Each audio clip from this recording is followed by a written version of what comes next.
Hello, everyone, and welcome back to another edition of the Historian of Truth. I am the Historian of Truth, or sometimes called T-Hot, and we are now going to say that class is now in session. In the last video, we were discussing, I did a video essay essentially, on how Donald Trump is returning the Republican Party to its roots.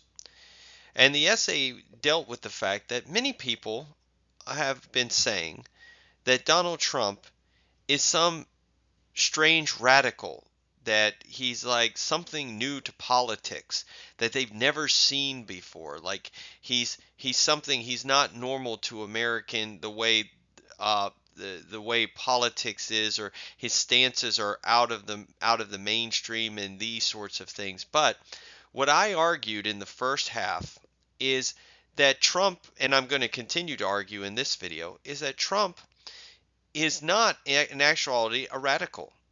All he is doing is returning the Republican Party to its roots. He is taking the same positions that many 19th and early 20th century Republicans took. And he's taken some positions that Republicans throughout their entire existence as a party have taken. It is nothing new. That is what we were talking about here in this group of video essays. The first video that we talked about is I talked about how his views on two issues are very similar. First one was on immigration and how strict enforcement of immigration laws and restricting immigration into this country has always been part of the Republican Party platform since its founding. There were know-nothings that merged into the Republican Party by 1860, and many of these strict immigrationist views started to come out in the party when it came to Chinese exclusion, even in Ulysses S. Grant, and Chinese exclusion by people like Aaron Sargent and James G. Blaine, and strict immigration mentioned by Benjamin Harrison and William McKinley and Theodore Roosevelt. And then later on Calvin Coolidge and Warren G. Harding, and it's been a party platform for a very, very long time. Many Republicans have supported the same notion throughout the years. They would, someone like William McKinley or Ulysses S. Grant would probably agree with Donald Trump and the way that he handles illegal immigration and enforcing strict immigration laws. We also looked at his views on tariffs. The Republican Party historically has always been the high protective tariff party. That has been their platform. It started with Alexander Hamilton and his views on economics, and his views influenced Henry Clay. Henry Clay came up with the American system. Well, the American system sounds, as I said in the last video, a lot like America First. It is to benefit America. America first. Make America great again. He's just playing off what Henry Clay said. And Henry Clay was a Whig, and that was the Whigs' platform until they fell as a party, and all the Whigs, former Whigs, somebody like Abraham Lincoln, who was a protege of Henry Clay, and they adopted the high protective tariff. Every major tariff that raised the rates up law that was passed by Republican presidents, and usually was introduced by Republicans in Congress. Thaddeus Stevens supported it. He was a radical Republican. Tariffs have always been supported by Republicans. It's only been recently with George H.W. Bush and George W. Bush that the party over the last 30 years have become a party that promoted free trade. But historically, for the first 100 and almost 30 years of the party, the tariff was their main party platform. It was the main economic drive because they wanted to have tariffs rather than income taxes and taxes on the people. So that's what we looked at in the first video. In this video, we're going to finish up with three other views that Trump has, and that he supports, that are historically Republican ideas and Republican supported platform ideas: income taxes, isolationism, and military buildup. The first one we're going to look at is income taxes. Okay? Now, initially, the country never had an income tax when this country was first founded. Alexander Hamilton despised internally taxing the people. He preferred as I explained, Alexander Hamilton was the father of what we call modern capitalism. He had his ideas. He set up Wall Street, where we trade stocks. He believed in strong money. He believed in these sorts of things, and he believed in the tariff. He believed the tariff was a tax on that would be on foreign goods, and excise taxes on new products, on luxury products, would finance the government. And so that was his position on on on taxes. He did not believe on internal taxation on people because he believed that that was burdensome. Okay, and then these ideas eventually made its way into the Whig Party and eventually made its way into the Republican Party, as we said. Okay, now dealing with the first income tax. The first income tax was proposed during the Civil War as only a wartime measure to finance the war. Okay, it was initially proposed by Salmon P. Chase, who was the Secretary of Treasury at that time under Abraham Lincoln. And they proposed an income tax, a moderate, I think it was around 3% on incomes over a certain amount every year to help finance the war. It was supposed to be a temporary tax. It was the one tax that happened. Okay? And initially that was the goal, was to finance the war, and it was only supposed to last until the end of the war. And that's the way that they lasted, to pay off the debt for the war. It was not supposed to be a permanent tax on income. Okay? During the Civil War, now Republicans initially supported the idea. During the war, what happened was one congressman came forth to make the tax rates progressive. Okay? They made the tax rates progressive. That what that meant is, like, you have like a 3%, a 5% on a certain number of income, 7% on a higher income, 10% on another higher income, and these sorts of things. That idea was really shot down and was looked down upon by most Republicans, who believe that taxation should be basically fair for everybody, which means a flat tax rate. That was promoted by people like Thaddeus Stevens, Justin Morrill. He considered it up. He did. Thaddeus Stevens famously said it was a strange way to punish men just because they're rich, and Justin Morrill argued that they would just try to find ways to avoid it, and they shouldn't have a progressive tax rate. But I believe it eventually passed. But after the war was over, there became a divide within the Republican Party over the income tax, where Western Republicans tended to support the income tax, while the uh, the Republicans in the Northeast tended to oppose the tax, because typically people in the Northeast paid the tax while people in the West were quite poor farmers, didn't have to pay the tax.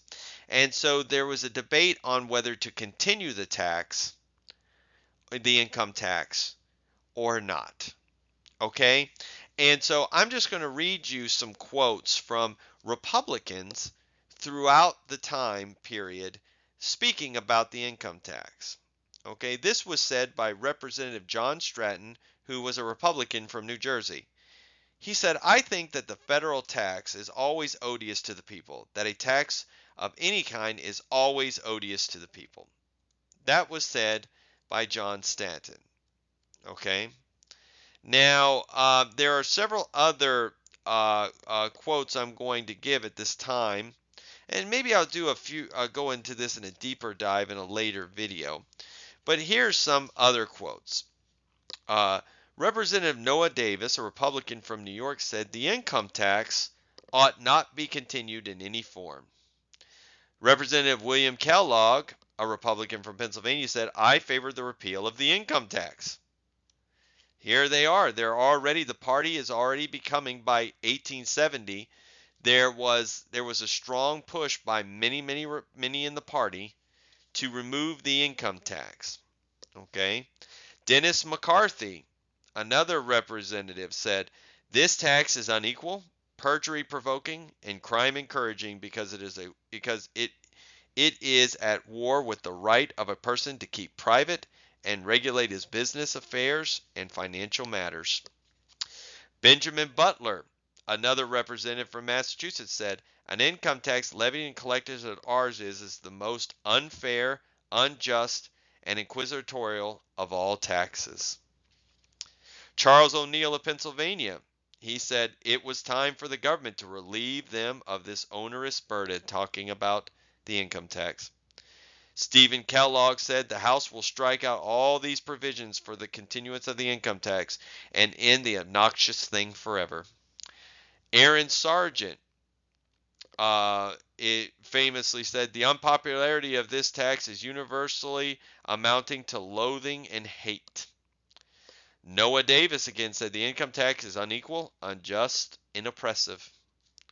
Thomas Fitch said that it was unequal, oppressive, unusual, troublesome, and unnecessary. The country demands its abolition or reduction. The public press throughout the country clamors that it should cease. Nathaniel Banks of Massachusetts said, I'm opposed, sir, to the tax in any form whatever, and I shall vote for its abolition. It is unequal, it is unjust, it forces men to pay it who ought not pay it, because they do not wish the condition of their business be made public. And so as you can see, there's many of these Republicans, one of those being Charles Sumner. Now I'm going to pull up what he said. Charles Sumner very famously was beaten on the Senate floor by Preston Brooks when he gave a speech against slavery back in 1857. It was called the caning of, or 1856. It was called the caning of Sumner. He was beaten by Preston Brooks, who was a Southerner, because he had made fun of his uncle, but they both supported slavery, and Charles Sumner was speaking out against slavery. And Charles Sumner said, the income tax must go. It must not be continued. It has already lived too long for the good of our country, and I think Congress should at once set itself in the way to reform. Okay, so these were Republicans in the beginning part. Eventually, that first income tax died. There were times where they tried to revive it, and it eventually died in 1872. And like I said, I'll do another video on it. But what ended up happening was after that, there were many chances to try to bring it back. But since that point, basically the Western Republicans lost out on this debate, and the Northeastern Republicans won, and the income tax became a a uh, a political issue that the Republicans stood behind. It is one of those few issues that really unites Republicans throughout the country after the 1870s, is either the reducing of income tax rates, or the complete elimination of the income tax as we see fit. Okay. After this, you have people like John Sherman, who was a senator. He said, in a republic like ours, where all men are equal, this attempt to array the rich against the poor, or the poor against the rich, is socialism, communism, devilism. James Garfield believed that the income tax was, and he was president of the United States, he believed it to be unconstitutional and communistic as well. This is before the 16th Amendment passed. Warren G. Harding famously said, I know of no more pressing problem at home than to restrict our national expenditures, and at the same time measurably lift the burdens of war taxation from the shoulders of the American people. After the 16th Amendment passed, the Republicans spent their time trying to either eliminate the income tax or to reduce it. Calvin Coolidge saying, realizing the power of the tax is the power to destroy, and that the power to take a certain amount of property or of income is only another way of saying that for a certain proportion of his time a citizen must work for the government. The authority to impose a tax upon the people must be carefully guarded. It condemns the citizen to servitude. Elihu Root famously said, what these people want to do is to take away the money of the rich, classifying as rich all who have over $400,000 a year, and then to pass laws distributing among the people at home. Henry Cabot Lodge, Sr., he said it was the pillage of a class. That's what he called the income tax. George Norris said the income tax was a stupendous burden of taxation. The 1920 platform for the Republican Party says, but sound policy equally demands the early accomplishment of what real reduction of tax burden, which may be achieved by substituting simple for the complex laws and procedures, prompt and certain determination of the tax liability for delay and uncertain laws which do not, for tax laws which do excessively mullet the consumer and needlessly repress enterprise and thrift. The 1924 Republican platform says we pledge ourselves to the progressive reduction of taxes on all the people as rapidly as it may be done in due regard to the essential expenditures of the government.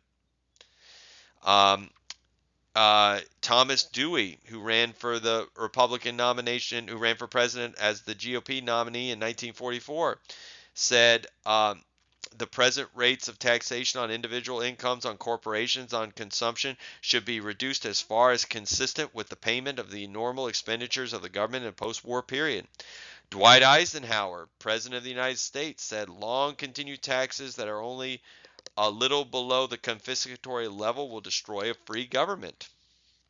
Richard Nixon said, our administration, as you know, has provided the biggest tax cut in history, but taxes are still too high. That is why one of the goals of our next administration is to reduce the property tax, which is such an unfair and heavy burden on the poor, the elderly, the wage earner, the farmer, and on those on fixed incomes. Gerald Ford called for a permanent tax cut. Barry Goldwater, the 1964 Republican Party nominee, says the graduated tax is a confiscation tax. Its effects, and to a large extent its aim, is to bring down all men to a common level. Senator from Ohio, Robert Taft, says that the large tax burdens are an evil in itself, and he called tax cuts essential to the welfare of the country. Earl Warren, the former Chief Justice of the Supreme Court and Governor of California, said, I dislike raising the tax load on our people. I have never done it. We have always lived within our means and have reduced taxes whenever possible. Nelson Rockefeller, when he was governor of New York, said, there won't be any tax increases. I won't let you down. Lowell Weichert says, I myself oppose a state income tax. Let me see here. The 1956 Republican our GOP party platform said further reductions in taxes with particular consideration for low and middle income families. Initiation of a sound policy of tax reductions which will encourage small independent businesses to modernize and progress. The 1964 Republican National Convention says we completely reform of the tax structure to include simplification as well as lower rates to strengthen individual and business incentives. The 1968 the party declared its intention to reduce the heavy tax burden, and in 1976 it says the Republican Party wants to reduce tax rates, while the best tax reform is tax reduction. Ronald Reagan said, you reduce the tax rates and allow the people to spend or save more of what they earn, they'll be more industrious, they'll have more incentive to work hard.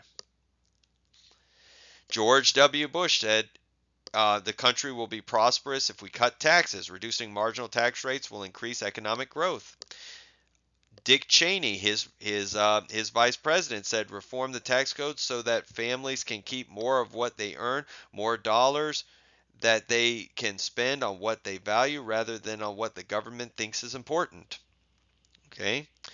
Um, Bob Dole, the Republican nominee in 1996, says, and I say, let the people be free, free to keep. Let the people be free to keep as much of what they earn as the government can strain with all its might not to take. And his running mate, Jack Kemp, said, the American people can use their money more wisely than can the government. It's time they had more of a chance, and we will give them that chance. George Romney, who was the governor of Massachusetts, says it's high time to lower taxes.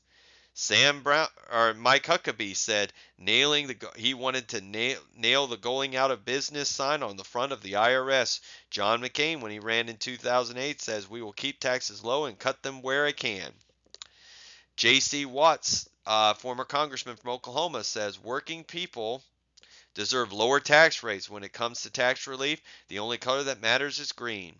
Newt Gingrich called tax cuts right in itself. Dennis Hastert says give money back to the people who earned it anyway. Dick Armey said we should scrap our entire tax code and replace it with one flat rate that applies to all Americans. Tom DeLay of Texas said the people should not be forced to pay more than 10% of their income to support their government. Richard Selby says that the government he desired for the government to lower the massive tax burden that the American people currently labor under. Senator Al D'Amato said cutting taxes and scaling back government was one of his top priorities. Pat Buchanan, the famous Republican operative, says tax cuts that expand the wealth of the people ought to be surrendered. Orrin Hatch, the former senator from Utah, says lower tax rates mean more money in the pockets of Utahns who know how to spend their money much better than the federal government. I will continue to support tax cuts for all Americans. Steve Forbes, who ran for the Republican nominee in 1996, says complexity and confusion of our current code corrupts our behavior and values and is ruining the quality of life for us as individuals and as society. Tom Coburn said the national sales tax would repeal the burdensome income tax. He called the income tax burdensome. Christy Todd Whitman, the governor of New Jersey, said, I'm a strong supporter of tax cuts. George Pataki, the former governor of New York, said, number one is in cutting taxes instead of the tax burden, that the high levels of taxation invite fraud, a disincentive to work harder. I will always try to reduce the tax burden for the taxpayers. Rudy Giuliani, the former mayor of New York, said tax cuts are important. The Republican convention in 1988 says we oppose any attempts to increase taxes and that tax increases harm the economic expansion and reverse the trend to restoring control of the economy to individual Americans. We reject calls for higher taxes from all quarters. So as you can see, Donald Trump, when he was in office, supported Donald Trump supported, he had a tax cut there. He wants to make them permanent. He's even talked about removing the income tax. But as you can see from all these quotes, these are quotes from Republicans starting at the time of the Civil War and in Reconstruction all the way up to present day, have always supported income tax reduction or income tax removal. So what Donald Trump is saying is not radical. It is nothing new. Lowering income tax rates or getting rid of the income tax altogether has been a part of the Republican Party's platform since its inception. You can see it. They supported the income tax initially as a temporary measure. They never wanted it to be permanent. When it became permanent, and in actuality, the 16th Amendment was proposed by a Democrat. It was actually proposed by a Democrat from Alabama. It wasn't proposed by Republicans. Republicans, ever since the 16th Amendment, have either tried to remove that amendment to get rid of income taxes altogether or to reduce it as much as possible. That has been one thing that has united the party together, has always been the reduction of income taxes or the removal of it. So what Donald Trump is saying is no different than what everyone else has been saying. So that's the issue on taxes. The next issue we're going to talk about is Trump and the military. Now, the military, Trump is a big supporter of military buildup and having a strong, supportive military. That's what he does. He puts high numbers on recruiting and utilizing, like right now he's utilizing things like the National Guard for Washington D.C. He's used, he's using military strikes in Iran and these sorts of things. The military has always historically supported the Republican Party in vast numbers since the party's inception. Okay? The idea of a strong military once again goes back to Alexander Hamilton. Alexander Hamilton argued, along with his economic plans, that one of the things that America needed was a strong navy. A navy to protect the coastline of America as it was becoming a nation from attacks, because we were trying to get off on our feet. We were very infantile basically in our country and in our economics and these sorts of things, that we needed to have a strong military to protect us from external attack, because we were small, we were, brand new, we were probably ripe for another country to come in and attack.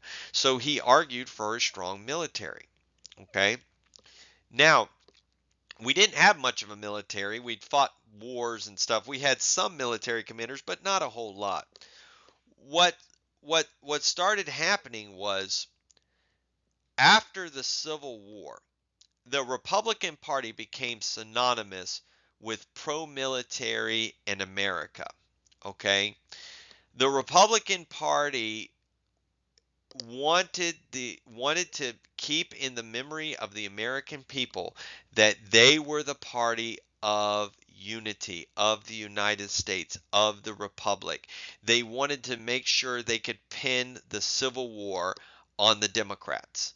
And it was the Democrats that started the Civil War. They were the ones who broke away in the South. The Southern Democrats broke away. They're the ones that formed the Confederacy.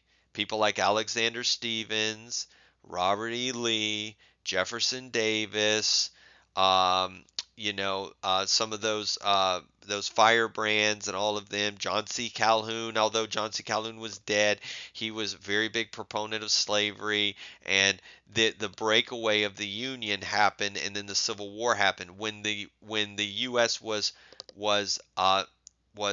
successful and victorious in the war. The Republican Party made sure that America knew that they were the party of America, that they had U.S. ideals. This U.S. ideal thing also played into the immigration thing. They were making the Southern Democrats take loyalty oaths. They wanted to make sure they were 100% American, that they were not any longer going to be supporting the Confederacy or having some other views. They were going to have to be pro-American.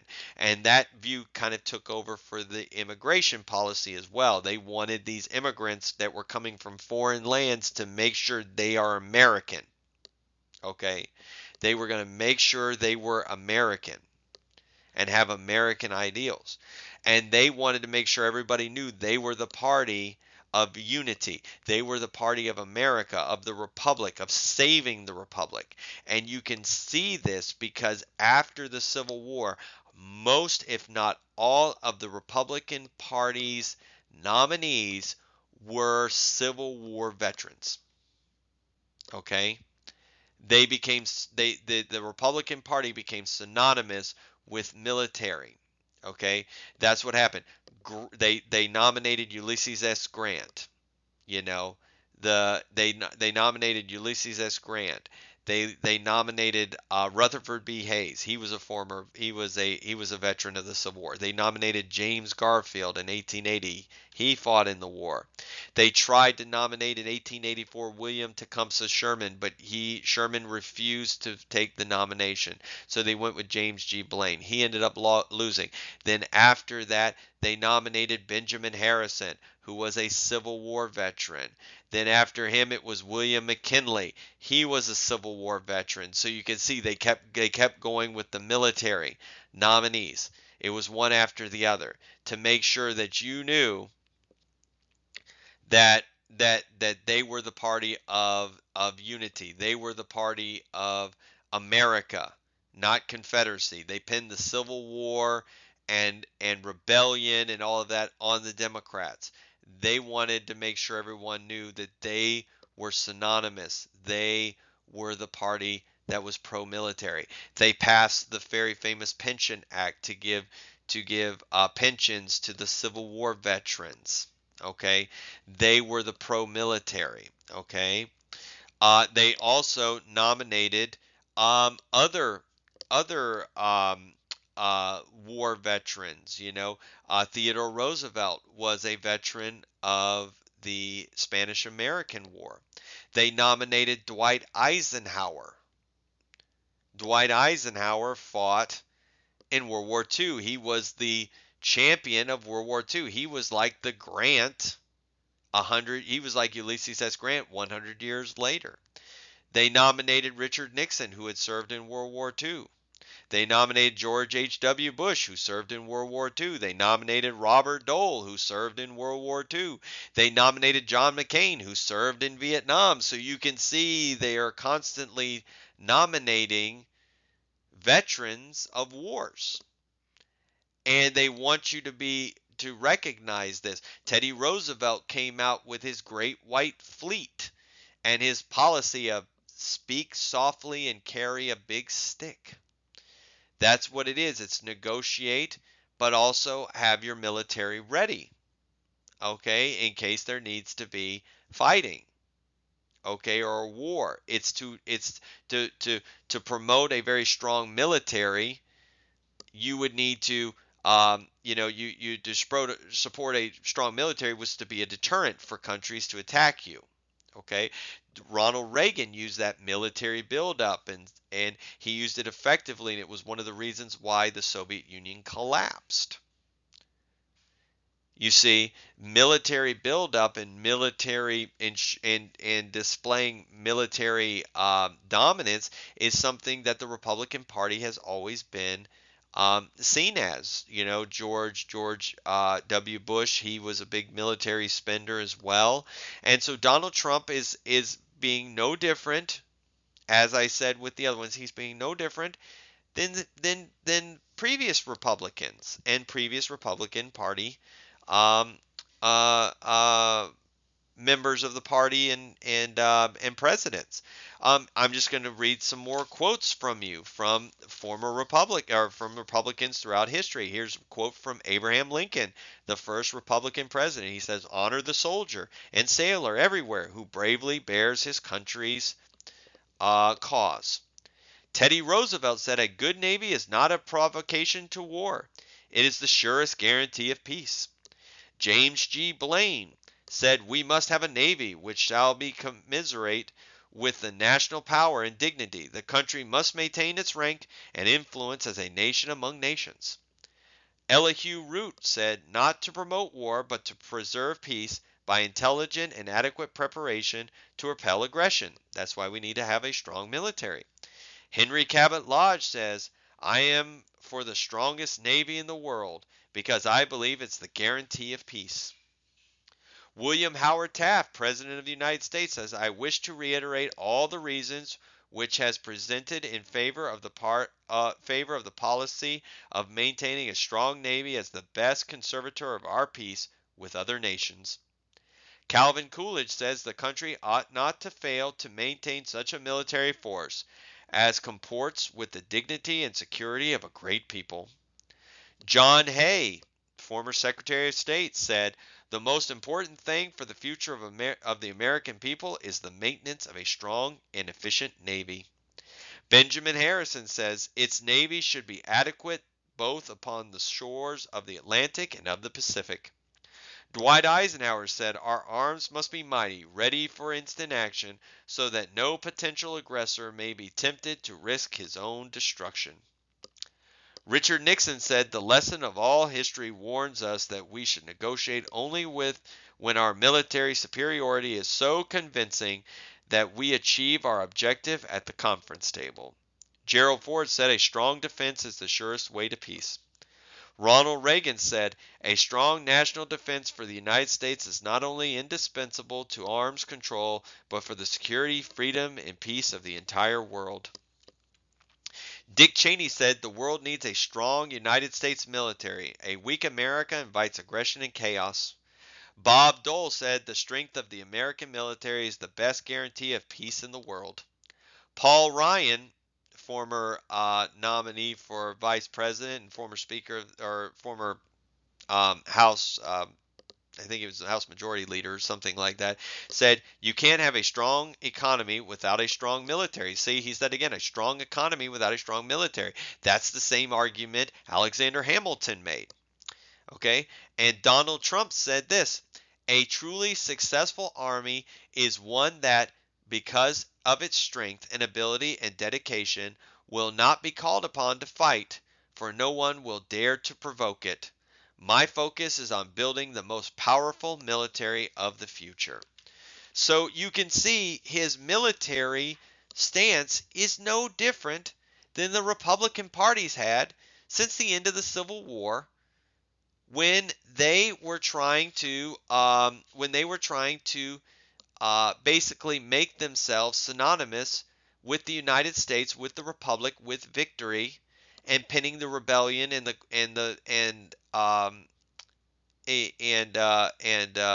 war on the Democrats. You see, they were trying to promote this patriotism within America and tried to make them, like I said, synonymous with that. Okay, and ever since then they have been big on military buildup and using the military when needed. You see, they are the party that usually does this. Not saying all the time, but you can see it. As I said, they've nominated, I mean, most of their presidential nominees have been in the military at some point. Most of their nominees have. They've always been big on military spending and taking care of veterans and these sorts of things. So the idea that Trump is out of a vacuum, once again, that he's come out of a vacuum, we don't know where he's come from, is just simply not true. He is just making, just as I said, just as the income tax, just as his stand on immigration, just like his stand on tariffs, they are this military buildup and having a strong military. If what he does is no different than what Republicans have historically promoted and espoused throughout their history. Okay. Now, the last one that we will talk about in this, and I will finish up my video essay with this, is that Trump is kind of big on isolationism. Okay, what is isolationism? That means trying to not get involved, having American men fight in wars that they don't need to be in. Trump is one who believes that wars, he has said recently there will be no American troops in Ukraine. Um, he's trying to make peace deals with other places, similar to Teddy Roosevelt. Teddy Roosevelt did that when he got the Nobel Peace Prize for ending the Russo-Japanese War by being um, the mediator between the two parties. And he's trying to do the exact same thing. He's trying to be like Teddy Roosevelt in this, and he's trying to mediate between them. But he does not believe that America should be getting involved. When I say isolationism, what I mean is he does not believe that Americans should be getting involved in foreign wars. Now, all the way this goes back all the way to George Washington's farewell address, where he essentially said we should not be getting involved in entangling alliances. He warned America, you worry about yourself. You know, if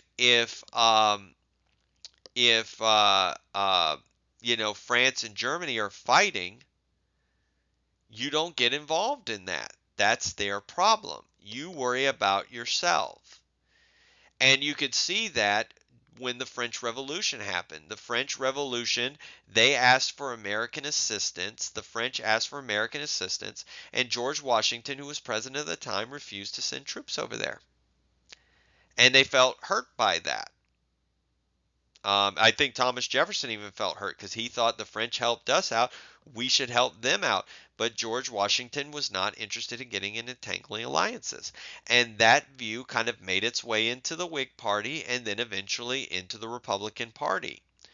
Uh, Many Republicans were more concerned about what was going on. Now, have there been Republicans in history? This has been kind of a party divide, really, um, because throughout the Republican Party history, you have some people who have been a little bit more aggressive in doing things like that, like William McKinley, going to Hawaii and taking over Hawaii.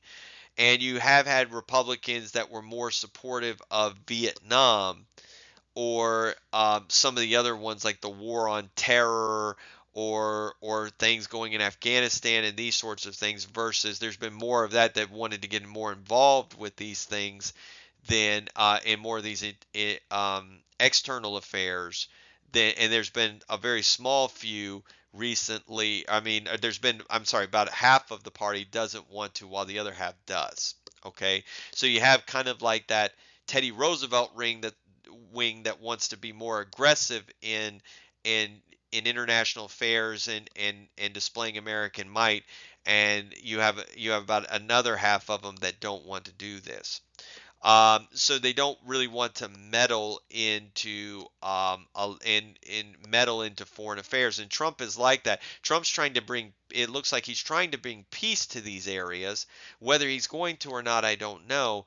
But what he's not doing is wanting to send American troops into places.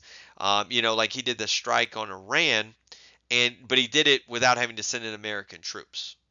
And so he's trying to avoid that and kind of keep America first. That's what he's worried about. He's worried about more along the lines of what's going on in America than what he's worried about. That's his American first policy. He's worried more about what's going on in America than what's happening in the world. Um, this goes back to, like we said, we're going to read a few quotes here from some Republicans throughout time. Abraham Lincoln famously said, "We should not meddle with the affairs of other nations." William Borah, who was a Republican in Idaho, said, "We do not need to be drawn into every quarrel in Europe. Let Europe settle her own disputes."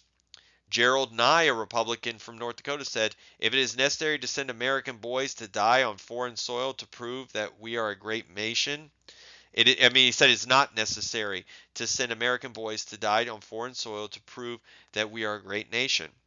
Robert Taft, a Republican of Ohio, said, "Intervention abroad always leads to more government at home." Ron Paul says, "We cannot be the policemen of the world. We should mind our own business." Jeanette Rankin, who famously voted against, she was a Republican from Montana. She was actually the first woman ever elected to Congress. She famously voted against going into World War I, and she was the only person to vote against going into World War II. She says, "I want to stand by my country, but I cannot vote for war." Okay. Benjamin Harrison, the president, said, "We Americans have no commission from God to police the world." And this isolationism took over Henry Cabot Lodge. After World War One, many Republicans didn't want to get involved in World War One. They thought that was not necessary back in 1916, 1917. It seemed like Woodrow Wilson wanted to go to war anyway. So after the war was up, he came up with his League of Nations at the Treaty of Versailles. The Republicans refused to join the League of Nations. They did not want to join the League of Nations. That treaty was never ratified, so we didn't join the League of Nations. Henry Cabot Lodge of Massachusetts refused. He said, "We are not going to get involved with these foreign nations." And so it led to Warren G. Harding coming in. He says, "We're going to return to normalcy." What did normalcy mean? It meant return to isolationism.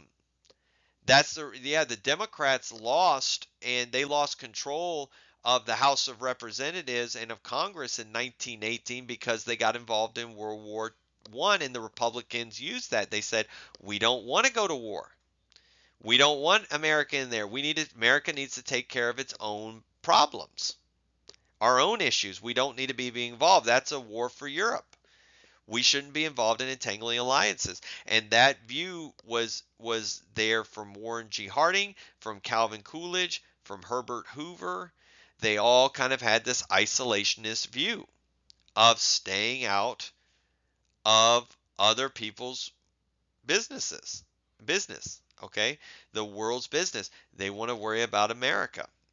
Okay, so that sort of idea of being an isolationism is nothing new. Trump, what is he doing? He's taking us out of the World Health Organization. He's talked about removing us from the UN, taking us out of the Paris Climate Accords. He's not getting America involved in world things. He's worried America first. That's what that is, America first. It's an isolationist view. Okay? He has very big isolationist views. Will he get involved? Yes. I'm not saying that Republicans throughout history won't get involved with war. But they typically will only get involved when they are attacked. They will not preemptively attack, usually. That's what they have. Trump did it in Iran, but that's the only time that Iran is about the only country I know where he has done that. Where he has attacked uh, countries like prematurely and without being attacked. And so Trump with this isolationism. It has always been part of the party, part of the Republican Party. There's always been a wing of the party that has had that isolationist view. Okay, as I read you quotes, has there been another part of it that has been more aggressive with their foreign policy? Yes, there has been some. But there's been a lot of them that they've tried, Richard Nixon, they called it détente, where he tried to have peace with the Soviet Union. He went over and made peace with the Soviet Union without arms. He went over to China and tried to get, peaceful relations with them and tried to, keep America and them on a stable course like that. And so, working out peace agreements, working out without having to go to war. That's typically the Republican Party's viewpoint. And Trump is doing nothing different. Getting us out of the World Health Organization, getting us out of the UN is no different than when Henry Cabot Lodge said we're not joining the League of Nations, and the Republicans did not join. Warren G. Harding and a lot of them did not join the League of Nations, and Lincoln said we should not meddle with the affairs of other nations. So the question becomes, if you really look at it, there would, Lincoln might support President Trump, and a lot of these Republicans might support President Trump on these 5 issues that they all seem to agree with. And that's the end of my video essays on this. And to bring it to conclusion, as I've been saying throughout this, President Trump did not come out of a vacuum. He's not some strange anomaly within politics. He has his rhetoric and his actions have been um, basically saying that he is an old school Republican, as I said in the last video. He is a Republican out of the mold of 19th and early 20th century. His views on the tariff, on immigration, on isolationism, on the military buildup, and on the income tax, and on taxes in general, is no different than what Republicans have believed for 160 years. The party was founded in 1955 or 1854. The party is 170 years old, 171 years old. It's the same viewpoints. It's the same. He didn't come out of a vacuum. He's trying to bring the Republican Party back to its roots. It's always been a party of high tariffs.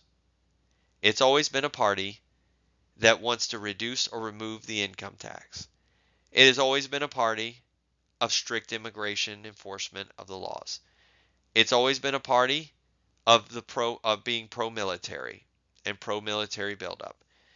And it's always had a wing of the party that has been isolationist and worried about the country itself first before worrying and meddling in the affairs of other nations. So I hope you have all seen this through these two video essays and seen my thesis. But I want to know, what is your opinion? Am I off base on this? And please, if you think I am, use facts. Do not use simple things like emotional um, propaganda. Use facts, please, to back up your arguments. Well, I thank you all for listening in today with this next video, with this last video essay.